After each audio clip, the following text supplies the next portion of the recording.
What inspired you to stay longer than you planned? I thought I'd only be in the coffee shop for 30 minutes. Just grab a latte, check my emails, and leave. That was the plan. But then I noticed the old man sitting in the corner by the window, staring at his phone like it was written in a language he couldn't understand. He looked frustrated, muttering under his breath, and then he dropped the phone on the table with a sigh. Something about the way he rubbed his temples reminded me of my grandfather, who always pretended he didn't need help, but secretly hoped someone would offer. So instead of packing up, I walked over and asked, "Need a hand with that?"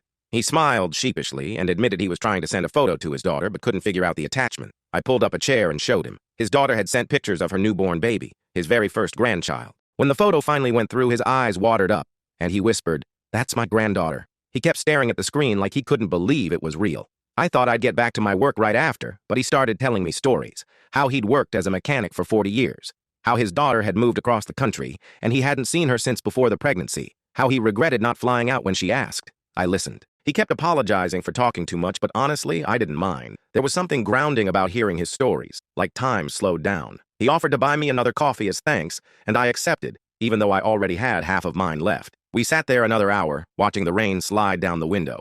Before leaving, he asked me to take a photo of him holding up his cup so he could send it to his daughter with the caption, "Grandpa's celebrating too." She replied instantly with heart emojis, and he laughed like a kid. By then, I realized my laptop battery had died, and my emails weren't going anywhere anyway. But it didn't matter. That unexpected afternoon reminded me that sometimes the real value of time isn't measured in productivity, but in connection. The world outside could wait, because in that moment, one stranger needed someone to sit with him, and I was glad it was me. When I finally packed up to leave, I realized 3 hours had passed. My to-do list hadn't moved an inch, but I didn't feel behind. Instead, I felt like I'd been exactly where I needed to be. Sometimes you stay longer than planned, not because of the place, but because of the people you stumble into.